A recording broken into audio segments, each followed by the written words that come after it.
bonsoir, je suis donc Véronique Letilly et je travaille depuis plusieurs années sur les perturbateurs endocriniens à activité oestrogénique. En fait, il existe plusieurs classes de perturbateurs endocriniens, ceux à activité oestrogénique, donc, ceux à activité androgénique et ceux à activité thyroïdienne. Mais sachez que quelle que soit la classe, ces perturbateurs endocriniens présentent des effets néfastes sur la santé humaine comme sur la santé de notre faune aquatique, par exemple. Alors, docteur en sciences de la vie, auteur de plusieurs publications internationales liées au complexe protéines ADN, ce soir, je vais donc vous parler des perturbateurs endocriniens, leurs menaces, comment évaluer la présence de ces perturbateurs endocriniens et comment faire face à ce risque émergent. D'autre part, je vous présenterai certains travaux qui sont réalisés par notre équipe de recherche à l'Université Bretagne Sud, ici à Vannes, qui est animée par le professeur Olivier Cyr. Alors effectivement, l'image est un peu forte, mais ce qui est intéressant, c'est qu'elle a attiré votre attention et je vous remercie d'être là ce soir. Alors les perturbateurs endocriniens, ce sont des molécules qui peuvent se fixer à des protéines tout en altérant la fonction biologique de ces protéines, dont leur activité. Si ces protéines ont la capacité de se lier à notre génome, ceci peut conduire à une dérégulation cellulaire et donc éventuellement à une prolifération anormale des cellules ou tumeurs dans un tissu sain de notre organisme. Certaines de ces cellules peuvent s'échapper de leur lieu de production pour former des métastases, donc cancer. Alors maintenant, si vous prenez votre iPhone et que vous tapiez sur le moteur de recherche Google les mots suivants, endocrine disruptor, vous allez obtenir 386 000 références. Donc cela veut dire que c'est un sujet d'actualité. Maintenant, si vous lisez ces références, vous allez vous apercevoir qu'il s'agit d'une vraie problématique de santé humaine et de santé environnementale.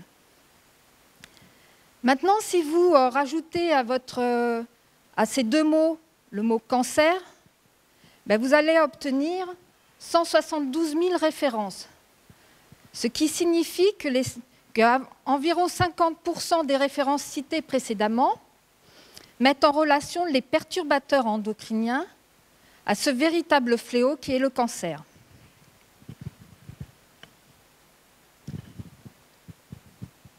Alors pour me présenter, voici en quelques mots ce qui m'a conduit d'une recherche fondamentale, c'est-à-dire menée sur les complexes protéines ADN, vers la conception d'un outil industrialisable pour évaluer le risque œstrogénique dans différents produits, dans des produits cosmétiques, dans des produits alimentaires, dans des emballages, donc vers une recherche plus finalisée. Alors j'ai été initialement formée, et j'ai eu cette chance-là, par le professeur Bernard Alpert, qui est un biophysicien, d'une rigueur, d'une curiosité et puis d'un enthousiasme pour les sciences qui est très rare. Alors au cours de cette thèse, ma thèse portait sur la myoglobine, qui est la protéine qui stocke l'oxygène dans les tissus. Ensuite, j'ai mené un projet de recherche aux États-Unis, à Madison, qui était sous la direction du professeur Catherine Anne Royer. Et c'est à partir de ce moment-là que j'ai commencé à travailler sur les complexes protéines ADN. J'ai mis au point une méthodologie pour suivre la formation de ces complexes en solution. Puis, j'ai mené des activités de recherche avec des chercheurs de l'Institut Gustave-Roussy et des chercheurs du CEA de Saclay, en utilisant les compétences que j'avais acquises au cours de ma thèse et au cours de mon postdoc. Ensuite, j'ai été nommée en 1994 maître de conférence à l'Université Paris Diderot. Et en 1998, pour des raisons personnelles, j'ai demandé ma mutation ici à Vannes, à l'Université Bretagne Sud. Donc cela fait à peu près 18 ans que je mène des activités de recherche et d'enseignement à l'UBS à Vannes. Et toujours aussi avec beaucoup de passion. Donc, depuis que je suis arrivée à Vannes, je travaille sur le récepteur aux oestrogènes. Le récepteur aux oestrogènes, c'est une protéine qui est surexprimée dans certaines cellules cancéreuses mammaires. L'activité de ce récepteur est sous le contrôle d'œstrogènes, œstrogènes naturels ou artificiels. D'autre part, ce récepteur, son activité est également contrôlée par des anti-œstrogènes. Les anti-œstrogènes, ce sont des molécules qui bloquent l'action des œstrogènes. Alors, ces travaux ont été financés par l'État, bien évidemment, par la région Bretagne, par la communauté d'agglomération du Pays de Vannes, par la Ligue contre le cancer et plus précisément par le comité départemental 56. Au cours de ces travaux, nous avons mis au point un test cellulaire et moléculaire pour évaluer la présence de ces perturbateurs endocriniens dans différents produits finis, comme je vous l'ai dit précédemment. Et ceci est mené pour l'association Cerbio, qui est une association qui met en relation des industriels de l'emballage, et l'entreprise Efiella, qui est une entreprise de cosmétiques basée à Arzal, dans le Morbihan.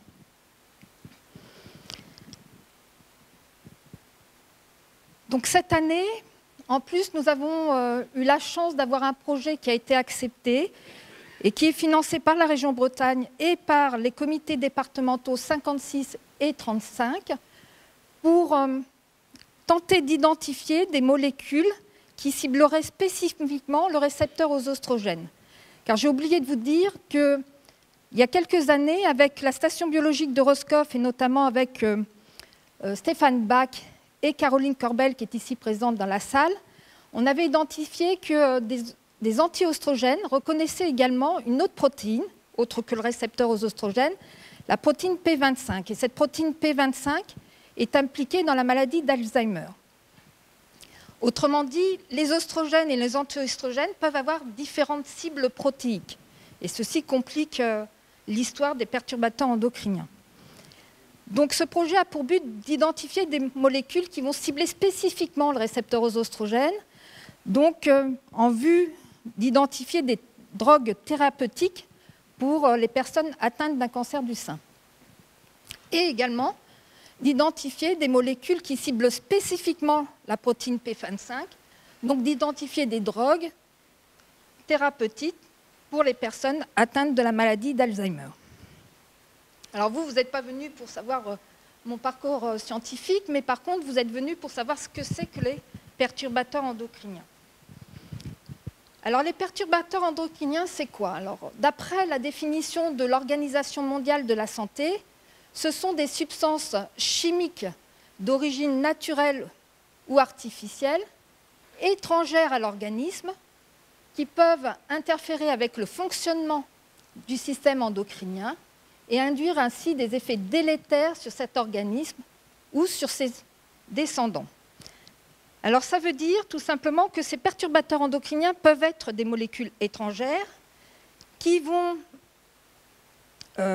interférer avec notre système hormonal et qui vont entraîner des effets néfastes sur notre santé comme sur la santé de nos enfants, voire de nos petits-enfants, sans qu'ils soient directement exposés à ces perturbateurs endocriniens.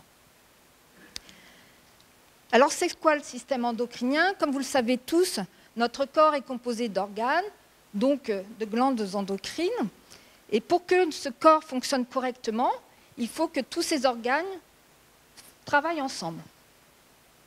Et ces glandes endocrines, à savoir donc l'hypophyse, la thyroïde, les parathyroïdes, le thymus, les surrénales, le pancréas, les ovaires chez la femme, les testicules chez l'homme, synthétisent des hormones.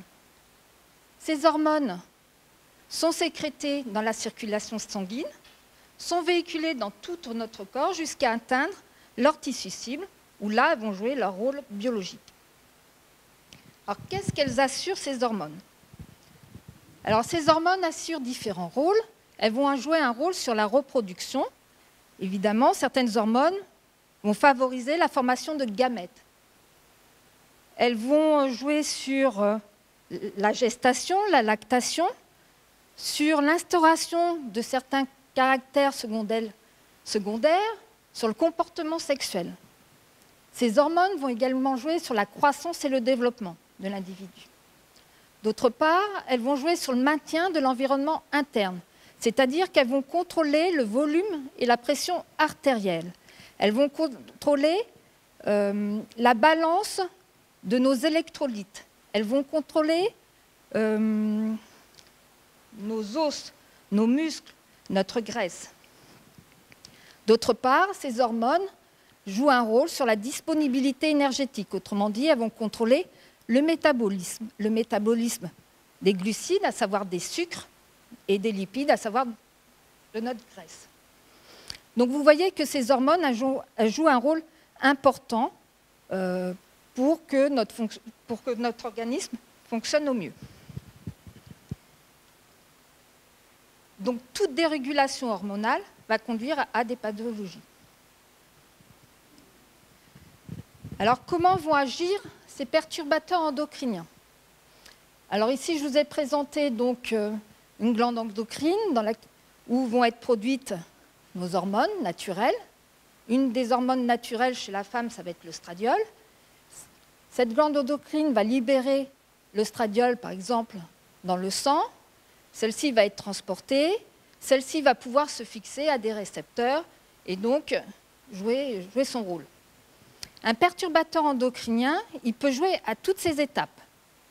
Il peut jouer sur la synthèse, il peut avoir des effets négatifs sur sa synthèse, sur la sécrétion, sur son transport, sur l'action de cette hormone. Tout simplement, soit en imitant, d'un point de vue structural, l'hormone.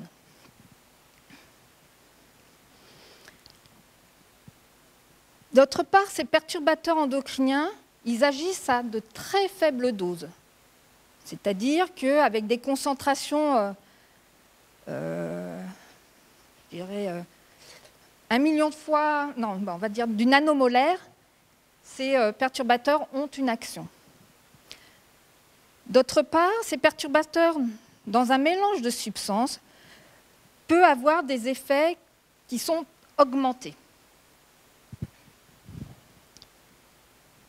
D'où proviennent ces perturbateurs endocriniens? Alors, ces perturbateurs endocriniens peuvent avoir une origine naturelle. Effectivement, dans certaines plantes, vous avez des œstrogènes, qu'on appelle des phytoœstrogènes.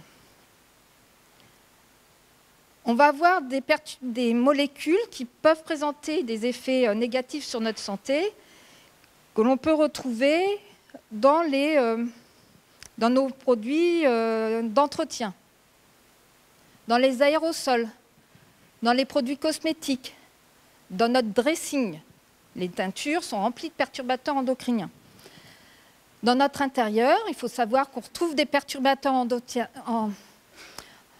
endocriniens sur les canapés, sur les moquettes, sur nos murs. Il y a la présence de perturbateurs endocriniens également dans les plastiques. Donc les jouets des enfants, les biberons, tout ce qui est en plastique. Dans les contenants alimentaires, certains médicaments sont des molécules qui peuvent être des perturbateurs endocriniens. C'est l'exemple de la pilule contraceptive. On retrouve des perturbateurs endocriniens dans tout ce qui est pesticides, herbicides, fongicides, etc., etc. Et également dans les fumées issues d'usines. Et également dans les produits pétroliers.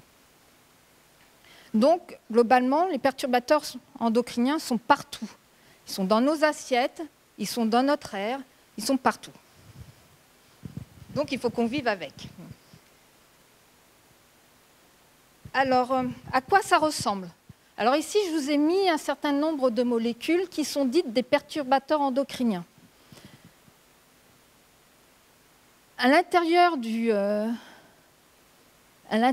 vous ai mis la structure de l'œstradiol, qui est l'hormone féminine. Qu'est-ce que vous constatez? Vous constatez que ces perturbateurs endocriniens ont une structure cyclique. Ils présentent des cycles. Donc, ces molécules sont relativement hydrophobes. Autrement dit, ce sont des molécules qui sont peu solubles dans l'eau. Par contre, elles vont être plus solubles dans les graisses. D'autre part, vous constatez que ces perturbateurs endocriniens, la structure de ces perturbateurs endocriniens est très proche de celle de l'œstradiol.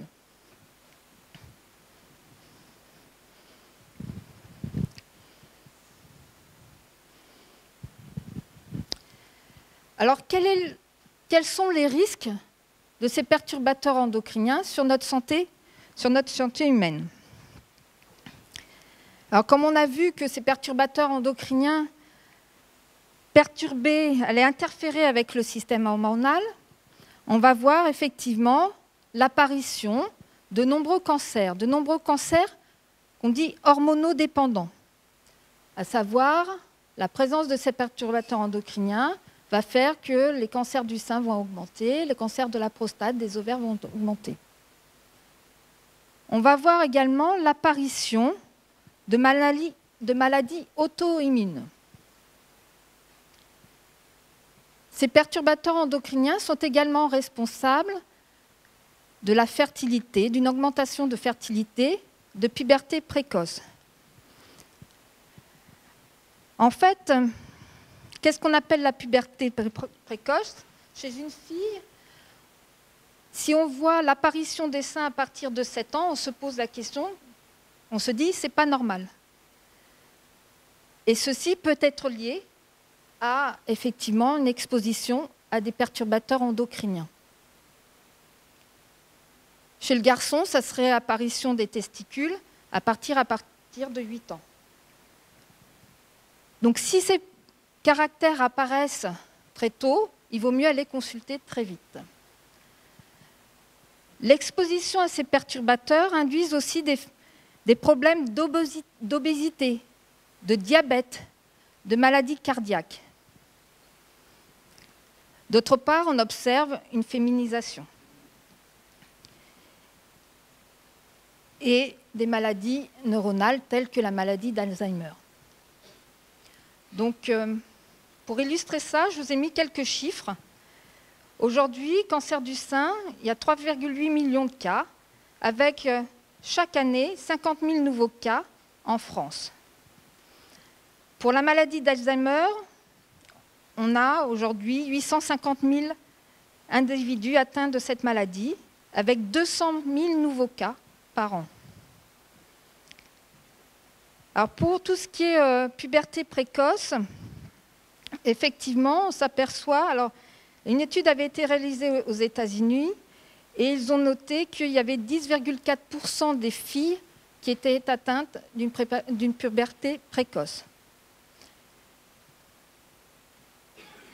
D'autre part, cette puberté précoce dépendait de leur origine ethnique.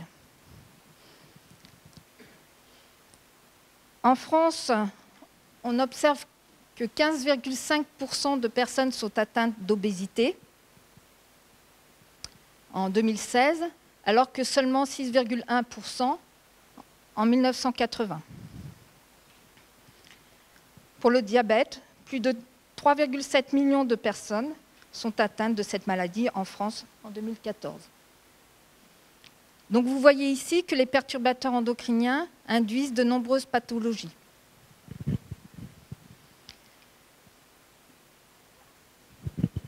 Alors quelles sont les périodes critiques pour l'exposition à ces perturbateurs endocriniens?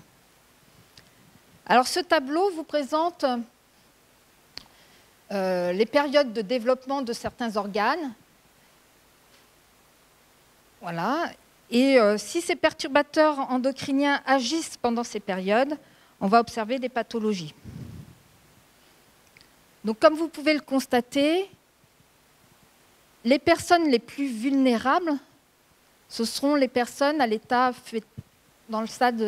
fœtal, puis les jeunes enfants. Autrement dit, les femmes enceintes font partie des personnes les plus vulnérables. Alors, il y a eu une émission en janvier sur les perturbateurs endocriniens. Et là, je voulais vous faire passer des extraits de cette émission. Et surtout, le reportage montrait également qu'à Montpellier, ils recevaient de plus en plus de jeunes filles qui étaient atteintes de puberté précoce et de jeunes enfants des jeunes garçons présentant des malformations au niveau des testicules.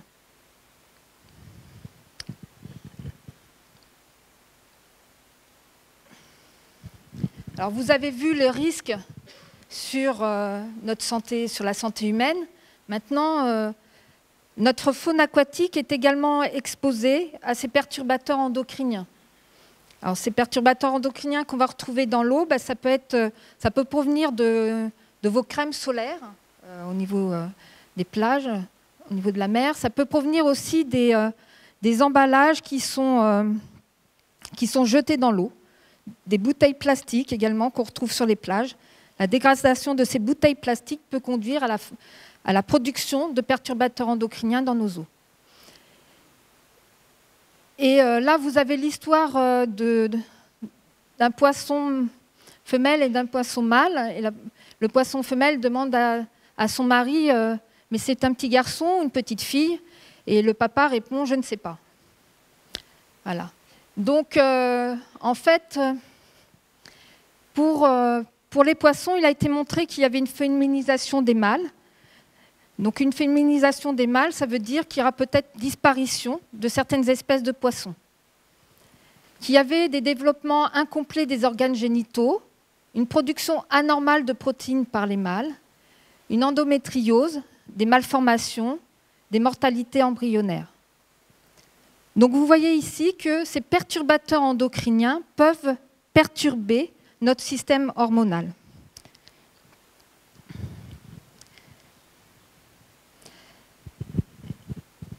Alors maintenant, je vais vous présenter certaines molécules qui ont fait scandale, un scandale sanitaire. Et la première molécule, c'est le diéthylstilbestrol, qui est commercialisé sous le nom de Stilben. Alors le Stilben a été synthétisé en 1938 par TOTS aux États-Unis. Et il a été utilisé pour traiter des femmes enceintes et pour éviter des avortements spontanés. Donc ça a été mis sur le marché en 1948 en France. En 1953, il y a une étude qui a montré que le diéthylstilbestrol était inefficace pour traiter ces avortements spontanés. Mais on continue à en donner quand même aux femmes. Et en 1971, c'est interdit aux États-Unis. Et 6 ans après, c'est interdit en France. Pourquoi ? Parce qu'effectivement, il a été montré que le diéthylstilbestrol n'était pas efficace. D'autre part, une fois que les enfants étaient nés, on s'est aperçu de certains troubles. Effectivement, chez les filles, on observait des anomalies du développement de l'appareil reproducteur, une stérilité et des cancers qu'on ne voyait pas auparavant apparaître. Et chez l'enfant garçon, on observait des troubles au niveau des testicules.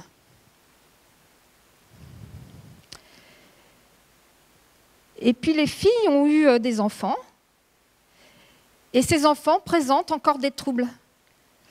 On voit l'œsophage obstrué à la naissance, aussi bien chez les filles que chez les garçons. Chez les filles, on observe des retards dans la régularisation des règles, et chez les garçons, on observe des orifices urinaires décalés sous la verge. Donc vous voyez qu'on n'est pas forcément... On peut ne pas observer immédiatement un effet de ces perturbateurs endocriniens, mais quelques années plus tard, c'est-à-dire 40 ans plus tard éventuellement.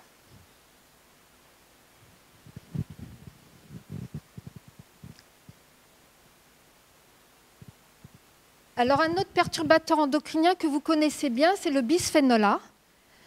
Le bisphénol A, il a été synthétisé en 1891. Et en 1930, on l'a utilisé comme oestrogène de synthèse. Puis on s'est aperçu que le bisphénol A était beaucoup, beaucoup moins efficace que l'œstradiol. Donc on l'a laissé tomber. Et puis, il y a des chimistes qui se sont dit le bisphénol A présente des propriétés intéressantes.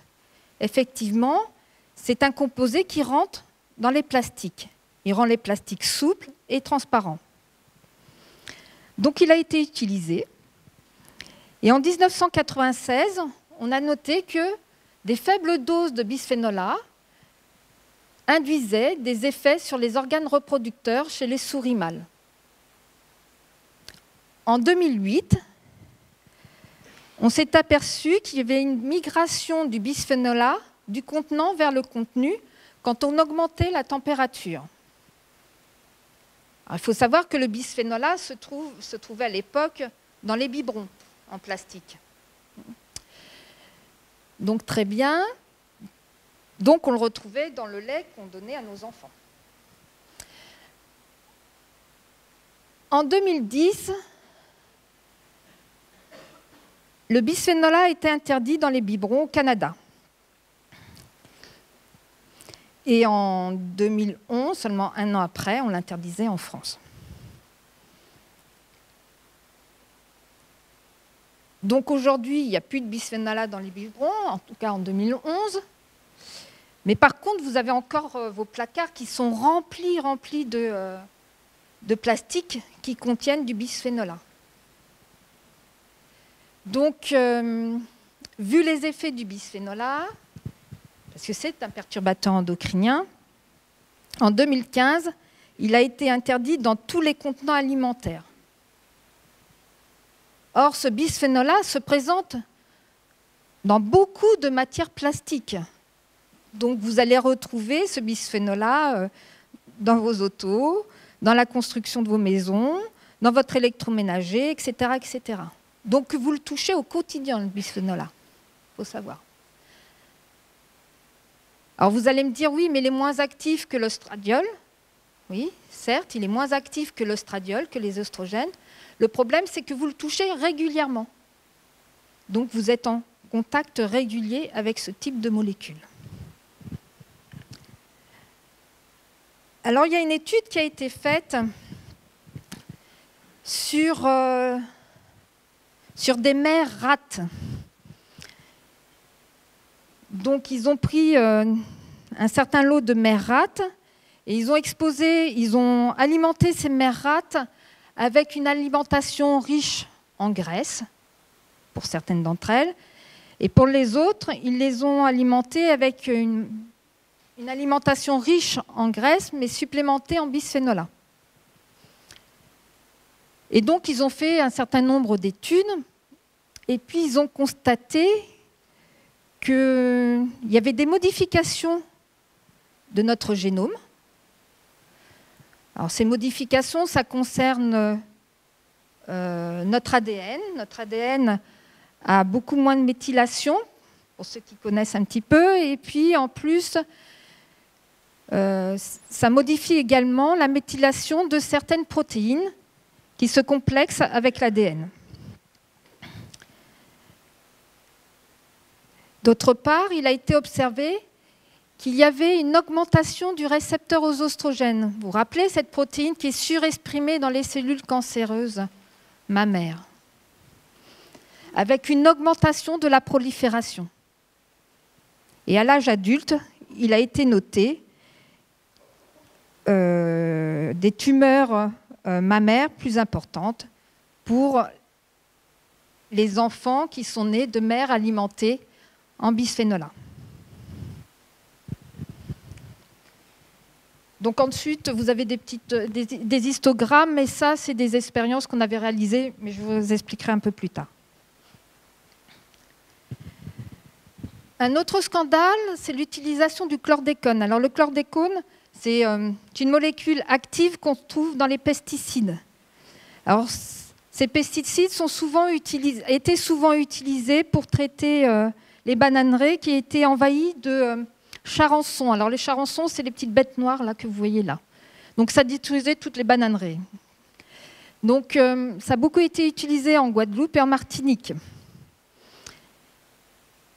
Malheureusement, il a été observé des naissances prématurées. Et on a observé que 90% des Guadeloupéens étaient contaminés par cette molécule. Il a été observé que c'était un cancérigène. Donc aujourd'hui, il est interdit en France, mais il faut savoir que ça s'appelle aussi une molécule, c'est un polluant organique persistant. Ce qui veut dire que cette molécule reste pendant un certain temps dans les terres. Donc ces personnes-là sont en contact encore avec cette molécule, même si c'est interdit depuis 1990. Alors certaines réglementations ont été mises en place pour nous protéger et pour protéger aussi notre faune aquatique, notamment. Alors, en 2002, donc, je vous ai parlé de la définition des perturbateurs endocriniens par l'Organisation mondiale de la santé. D'autre part, il y a une réglementation REACH qui dit que tout produit qui contiendrait des molécules toxiques ne devrait pas être autorisé à la vente. Donc pour cela, il faut évaluer ces produits, la toxicité de ces produits. En octobre 2009 et mai 2012, des textes de loi ont été mis en place pour les produits phytopharmaceutiques et les biocides, qui disaient que ces produits, s'ils contenaient des molécules toxiques, on interdisait la mise en marché, notamment ceux qui contiendraient des perturbateurs endocriniens. Alors c'est bien, le seul souci, c'est qu'on n'a aucun critère scientifique pour évaluer si ces molécules-là sont des perturbateurs endocriniens ou non. Donc il a été demandé qu'avant décembre 2013, nous ayons un texte de loi qui permette d'établir les critères scientifiques pour identifier un perturbateur endocrinien.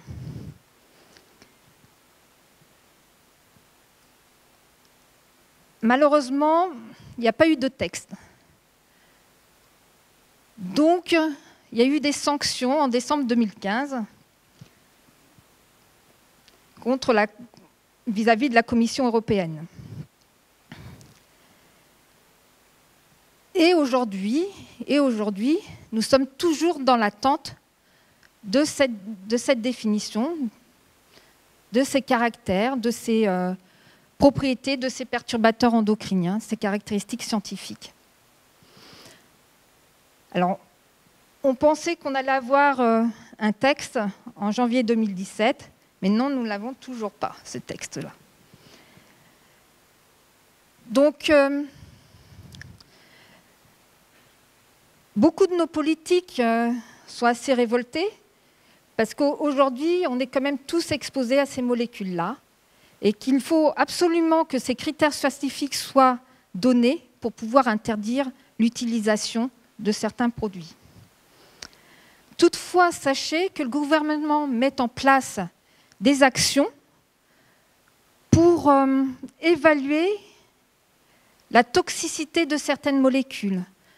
Tous les ans, nous devons évaluer 5 molécules. Alors, ce n'est pas énorme, mais l'évaluation peut se faire sur différents critères. Donc, il faut que ces évaluations soient correctes avant d'interdire sur le marché certains produits. Donc, comme je vous le disais, en décembre 2015, la Commission européenne a été condamnée par la Cour de justice de l'Union européenne pour n'avoir pas respecté la législation européenne qui lui imposait d'encadrer les perturbateurs endocriniens dès décembre 2013. Alors, vous avez un petit graphe ici qui vous montre que les perturbateurs endocriniens nous coûtent aujourd'hui 157 milliards d'euros par an à l'Europe. Donc 132 milliards d'euros pour tout ce qui est troubles neurologiques, 16 ou 15 milliards d'euros pour tout ce qui concerne obésité et diabète, et ainsi de suite. Et on s'aperçoit que les perturbateurs endocriniens qui nous coûtent le plus cher, ce sont les pesticides quand même. Les plastiques, phthalates et bisphénol A. Alors les retardateurs de flamme, ce sont des molécules ce sont des produits qu'on place dans les jouets d'enfants, tels que les nounours, pour éviter qu'ils s'enflamment en fait, ou dans les canapés. Mais certains disent qu'il n'y a pas eu vraiment de test pour savoir s'ils s'enflammaient plus vite ou moins vite. Donc voilà. Donc il faut savoir que évaluer ces perturbateurs endocriniens est chose complexe et controversée. Effectivement, puisqu'il y a absence de critères harmonisés pour l'identification et l'évaluation de ces perturbateurs. D'autre part, l'évaluation est complexe due aux faibles doses. Effectivement, une faible dose de perturbateurs endocriniens peut engendrer des pathologies, des grandes pathologies. D'autre part, ces perturbateurs endocriniens, je vous ai montré tout à l'heure qu'ils étaient essentiellement lipophiles, donc qui pouvaient s'accumuler dans nos graisses. Donc dans nos graisses, on peut avoir de fortes concentrations de perturbateurs endocriniens, alors que dans le sang, cette concentration est faible. D'autre part, on est exposé quotidiennement à ces perturbateurs endocriniens. Donc, quel est le temps d'exposition? Voilà, c'est à définir. D'autre part, ces perturbateurs endocriniens, un perturbateur endocrinien n'est pas tout seul en solution. Il peut être en mélange avec d'autres molécules dites perturbatrices endocriniennes. Et cette association peut engendrer des effets cumulatifs. Comme vous avez vu tout à l'heure, ces perturbateurs endocriniens peuvent avoir différentes cibles.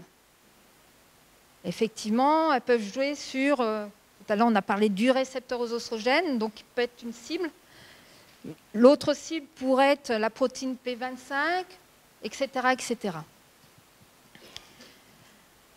D'autre part, cette évaluation est complexe puisque ça dépend de la fenêtre d'exposition. Est-ce qu'on a été exposé à l'âge fœtal? Est-ce qu'on a été exposé à l'âge adulte? Et les réponses vont être différentes suivant le temps d'exposition, l'âge d'exposition. Et comme on a montré tout à l'heure, il y a des effets transgénérationnels. Autrement dit, la maman peut être en contact d'un perturbateur endocrinien et cela peut être reconduit à la génération suivante. Mais il existe toutefois un certain nombre de méthodes pour évaluer la présence de ces perturbateurs endocriniens. Alors, l'image la plus haute à gauche, ça consiste à une étude bioinformatique. Alors, on sait que ces perturbateurs endocriniens vont aller se fixer sur des protéines. Et donc, par bioinformatique, on va pouvoir voir si cette molécule peut se fixer sur la protéine. Alors, ça peut être quelque chose de rapide. Un autre test, c'est des tests ELISA. Ça permet de mesurer une molécule bien particulière. Ça peut permettre de mesurer la quantité d'œstradiol qu'il y a dans le sang, par exemple. L'autre méthode présentée en haut à droite, c'est une méthode basée sur l'utilisation d'une levure, la levure de boulanger, la levure que vous utilisez pour faire gonfler vos gâteaux. Voilà, on utilise ces cellules de levure, on les transforme, on en fait des organismes génétiquement modifiés. Et à partir des mesures réalisées sur ces levures, on pourra dire si, dans notre produit, il y a présence ou non de perturbateurs endocriniens. Alors ça, je vais vous le présenter parce que c'est une technique que nous, on utilise au laboratoire. L'autre technique qu'on utilise également au laboratoire, c'est utiliser des cellules eucaryotes. Là, en l'occurrence, c'est des cellules HeLa.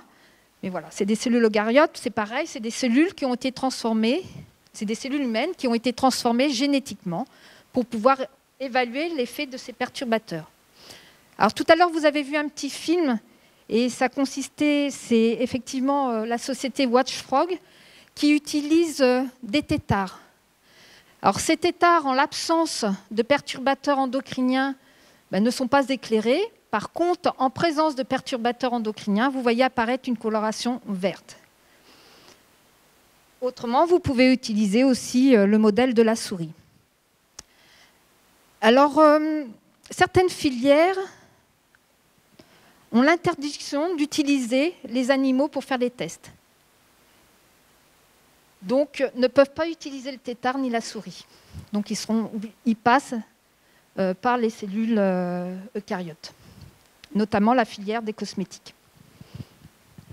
Alors, je vais vous expliquer le test qui est réalisé sur la levure que nous utilisons, mais le test est le même pour les cellules eucaryotes un peu plus complexes.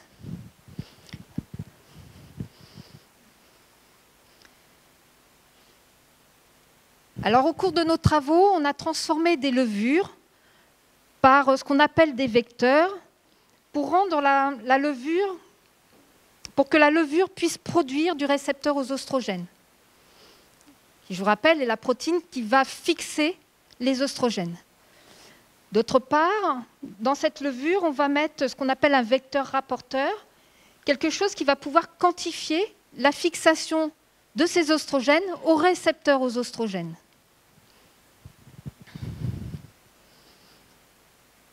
Donc le test consiste à ceci. Donc voilà, le rapporteur, c'est quelque chose qui est présent en bleu ici. Alors je vais vous expliquer un petit peu. Donc dans les cellules, on va exprimer le récepteur aux oestrogènes que j'ai appelé ER. Si le récepteur aux oestrogènes est en contact de perturbateurs endocriniens, il y aura fixation, il y aura formation de ce complexe. Et ce complexe va pouvoir se fixer sur l'ADN qui se trouve dans le promoteur d'un gène qui s'appelle le gène LAC-Z. Donc là, ça devient un peu compliqué. Et ce gène va synthétiser une protéine. Et cette protéine va catalyser une réaction. Et donc, on va avoir une couleur qui va apparaître, qui va être jaune.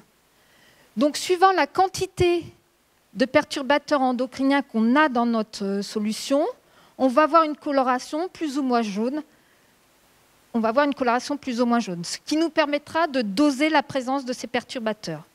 Maintenant, s'il n'y a pas de perturbateurs dans notre produit, il n'y a pas de fixation, de complexation entre le récepteur et il n'y aura pas de complexation, donc il n'y aura pas de fixation, donc la solution elle sera incolore. Voilà, globalement, c'est un peu ça notre test.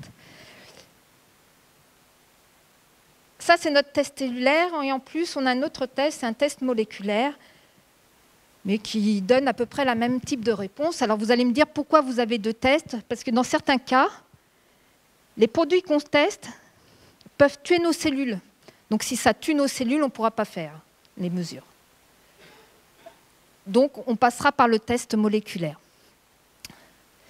Donc, ici, cela nous a permis de montrer qu'effectivement, le bisphénol A qu'on a vu tout à l'heure est beaucoup moins puissant que l'éthylènestradiol, qui est le composé qui se trouve dans les pilules contraceptives.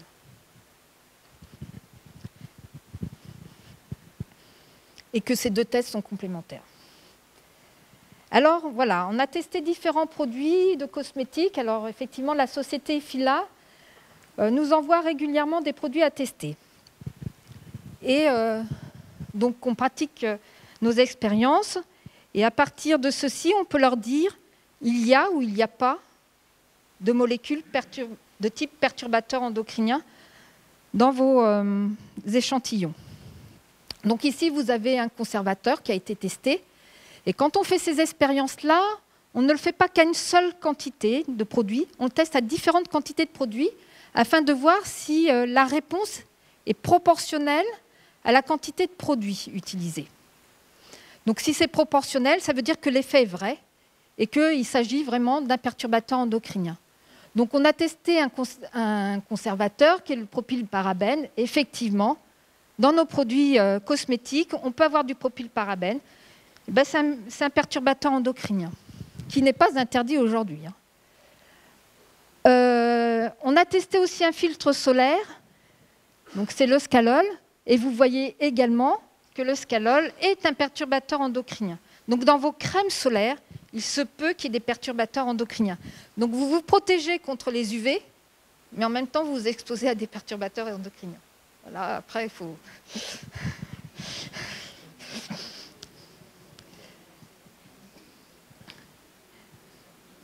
Donc, sachez que ces tests sur les produits cosmétiques, on les fait depuis à peu près 5 ans. On avait noté qu'il y avait beaucoup de produits cosmétiques qui contenaient des perturbateurs endocriniens. Aujourd'hui, on en a beaucoup moins. Donc, ça veut dire que les entreprises, que les industriels font vraiment très attention à la présence de ces molécules dans leurs produits. Parce qu'ils savent très bien qu'un jour, ça sera interdit. Donc, voilà.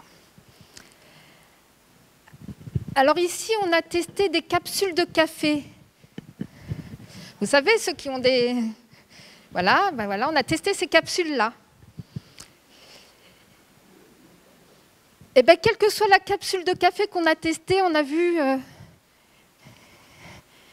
des molécules qui devraient être des perturbateurs endocriniens dans ces capsules de café. En plus, vous savez, vos capsules de café, elles sont soumises à une certaine température aussi. D'accord? Donc, vous pouvez imaginer que... Alors, c'est pareil. On a retesté ces capsules de café. Alors ça, on a dû faire tout au début de nos expériences, quand on mettait au point ces techniques-là.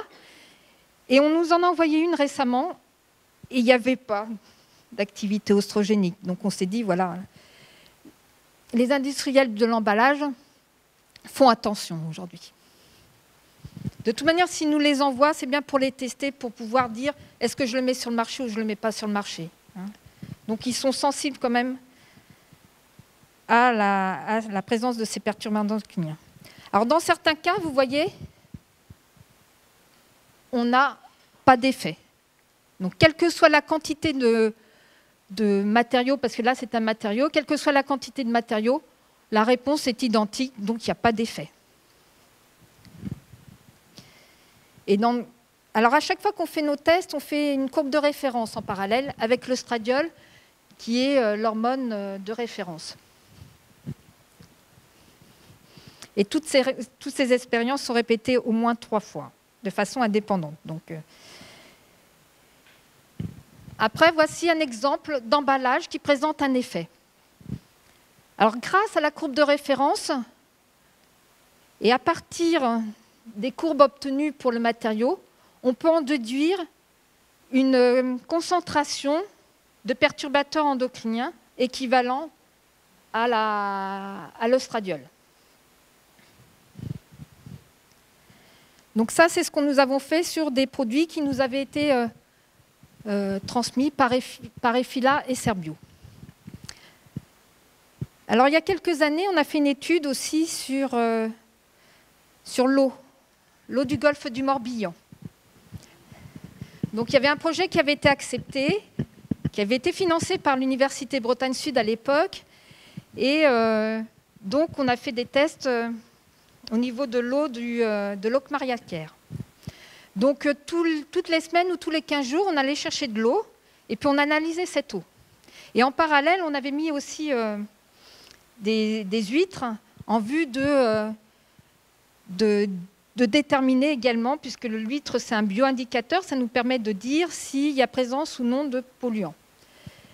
Ben, vous voyez que l'eau de Locmaria-Caire n'est pas très contaminée par ces perturbateurs endocriniens, mais il y en a quand même un petit peu. Mais on ne voit pas de grande variation de cette concentration. Mais il y en a. Alors on s'est dit, mais d'où viennent ces perturbateurs endocriniens? Alors ce qu'on a fait, on a fait une étude. On est allé chercher de l'eau au niveau de l'étang au Duc. L'étang au Duc, juste en dessous de l'hôpital. D'accord? Donc on s'est dit, on va aller là, puisqu'il doit en avoir. Okay? Et après, on est allé au niveau du lavoir, là, et après, on est allé au pont de Quérino. Et donc, les résultats sont présentés ici. Donc, quand on parle de l'étang au Duc, on a une quantité de perturbateurs endocriniens qui n'est pas négligeable, qui est là. Et puis, on va vers le pont de Quérino, plus cette concentration diminue, plus cette quantité diminue. Donc, on a bien un effet de dilution. Et après, donc, on avait testé également l'eau du robinet qu'on utilise régulièrement le midi au laboratoire. Et on s'est aperçu qu'on n'avait rien, on n'avait pas de perturbateurs endocriniens, donc on était très contents. Après, nous sommes allés chercher de l'eau à l'entrée et à la sortie d'une station d'épuration. Donc c'est énorme à l'entrée. À la sortie, il y a une élimination d'environ 50%.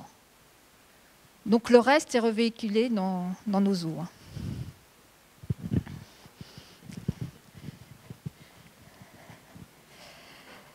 Alors voilà, donc il y a des perturbateurs endocriniens un peu partout. Alors que faire pour éviter d'être en contact permanent de ces perturbateurs endocriniens? Alors je vous ai dit tout à l'heure, dans vos cuisines, dans vos placards, vous avez plein de plastiques. Effectivement, ces plastiques peuvent contenir du bisphénol A. Alors tous les plastiques qui sont en polycarbonate contiennent du bisphénol A, ça c'est clair. Donc quand vous regardez vos plastiques, si vous avez ce sigle-là, le sigle avec le numéro 7, c'est sûr que ça contient du bisphénol A. Alors si vous avez ça dans vos placards, alors vous ne les jetez pas forcément tout de suite, mais vous évitez de mettre des corps gras dedans, okay, puisque je vous ai dit tout à l'heure que toutes ces molécules-là, elles aimaient le gras, donc si elles sont libérées, elles vont être contenues dans le gras, et puis après, vous allez l'ingérer, donc voilà. D'autre part, vous évitez de mettre ces plastiques-là au four à micro-ondes. Voilà. Alors les autres plastiques, 3 et 6 contiennent aussi des perturbateurs endocriniens. Donc évitez ces sigles-là pour vos boîtes en plastique. Donc évitez ces plastiques, c'est ce que je vous disais. Évitez les casseroles en téflon. Utilisez le plus possible d'ustensiles en inox. Évitez les casseroles et les poêles abîmés. Voilà, on ne le fait pas tous. Utilisez des contenants en verre ou en céramique pour le four à micro-ondes et se débarrasser des contenants en plastique.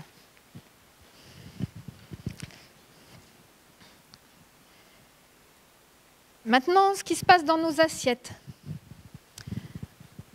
Alors, effectivement, on va tous manger des légumes qui ont été peut-être en contact de pesticides, et voire nos vaches vont être en contact de ces végétaux qui ont été en contact de pesticides. Donc ces vaches vont manger ces végétaux, vont accumuler dans leur graisse éventuellement des perturbateurs endocriniens. Et après, nous allons manger cette viande. Et donc, on va pouvoir ingérer, il se peut qu'on ingère des perturbateurs endocriniens. Alors, un conseil, favorisez toutes les viandes maigres. Évitez les gros poissons, parce que pareil, dans les gros poissons... Alors les gros poissons, ça veut dire quoi? Ça veut dire que c'est des poissons âgés en général. Donc la probabilité qu'il y ait des perturbateurs endocriniens au sein de ces poissons peut être importante. Retirez au cours de la cuisson le gras fondu. Et maintenant, en ce qui concerne vos fruits et légumes,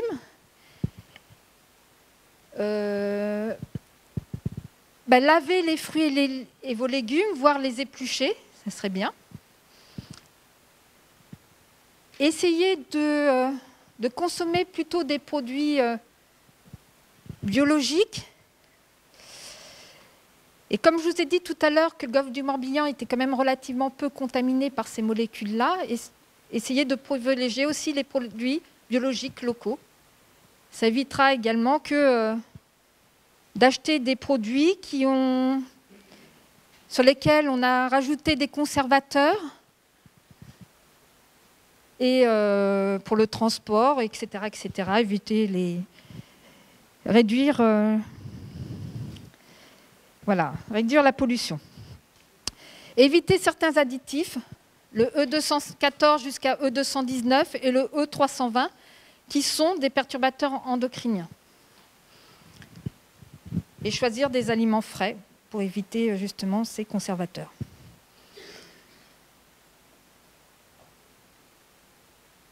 Ah oui, ce que j'ai oublié de vous dire tout à l'heure, quand on a fait notre étude sur le golfe du Morbihan, il y a d'autres personnes qui avaient fait une étude en Manche et sur les estuaires de la Seine.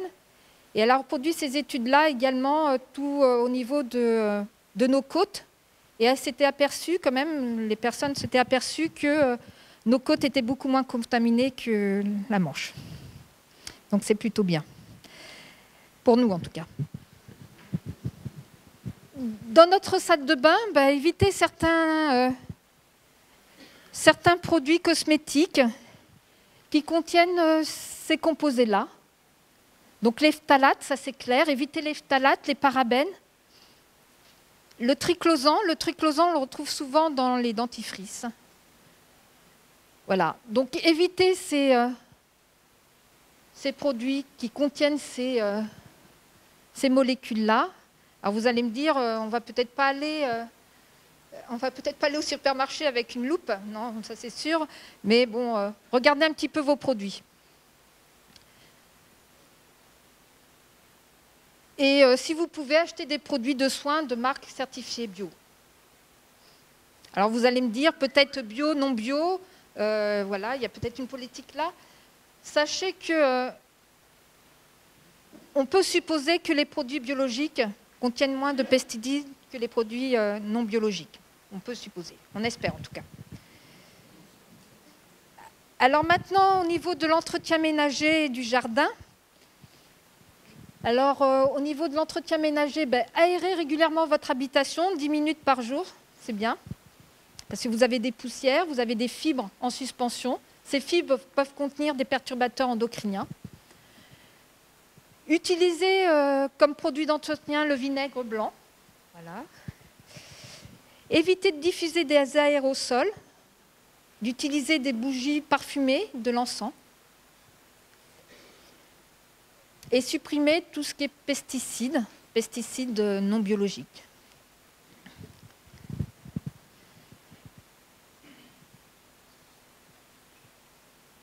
Donc plus utiliser des produits écologiques en fait. Voilà ce que je voulais vous dire pour ce soir. Je pense qu'effectivement, on peut accuser les industriels, mais si les industriels ont produit certains produits, c'est aussi suite à notre demande. Donc peut-être qu'il faut qu'on change notre mode de vie, qu'effectivement, mettre un désherbant, c'est plus rapide que d'aller désherber soi-même. Mais je pense qu'il va falloir quand même qu'on le fasse pour éviter la présence de ces perturbateurs qui peuvent être des polluants organiques persistants. Donc ici, je voulais remercier toute l'équipe du laboratoire. Donc Olivier Cyr, qui est notre animateur de l'équipe. Donc Caroline Corbel, qui a beaucoup travaillé sur la protéine P25 et CDK5, deux protéines qui sont impliquées dans la maladie d'Alzheimer. Valérie qui a fait beaucoup d'études sur l'huître en tant que bioindicateur pour mesurer l'état de pollution de l'eau du golfe du Morbihan notamment. Hélène qui est en train de réaliser des études avec des cellules eucaryotes humaines sur cette problématique. Qui dirige, qui est sous... Mélanie qui travaille avec Hélène sur cette problématique. D'autre part, je voulais remercier la première personne qui a travaillé sur ce sujet avec moi quand je suis arrivée à l'UBS, donc il m'a fait confiance, puisqu'il est arrivé en thèse quand j'arrivais à l'UBS et il fallait qu'on travaille sur le récepteur aux oestrogènes, alors qu'on n'avait aucune connaissance de cette protéine-là. C'est Anthony Bouter. Et Anthony Bouter, donc, il est resté 3 ans en thèse avec nous, puis 1 an en postdoc. Et maintenant, il a été recruté très vite en tant que maître de conférence à l'Université de Bordeaux. Je voulais aussi remercier Adélaïde, qui est ici présente dans la salle, qui, pareil, qui a travaillé avec moi depuis un certain nombre d'années et qui continue à travailler avec moi sur cette problématique. Et c'est vrai que ce n'est pas toujours facile, parce qu'on a des contraintes horaires. Parce que sachez que quand on lance des cellules, il faut que nos cellules soient bien au moment où on veut faire la mesure. Donc, de temps en temps, on est là à 6 h du matin, ou on revient même le dimanche. Donc, ce n'est pas toujours très facile. Aussi, je voulais remercier André, qui a travaillé sur ce sur cette thématique-là. Andrei, qui a été venu faire un stage, il est roumain, il est venu faire un stage chez nous pendant sa thèse. Et également Annabelle qui est en postdoc aux États-Unis, qui a travaillé sur P25 sur le sujet de Caroline, quand Caroline était en postdoc, elle aussi aux États-Unis. Et puis Michael qui travaille sur les perturbateurs endocriniens présents dans les plastiques, dans les bouteilles de plastique que l'on retrouve en mer. Ben voilà, je vous remercie de votre attention et je vous conseille d'aller voir ce reportage qui est très très bien fait. Je vous remercie.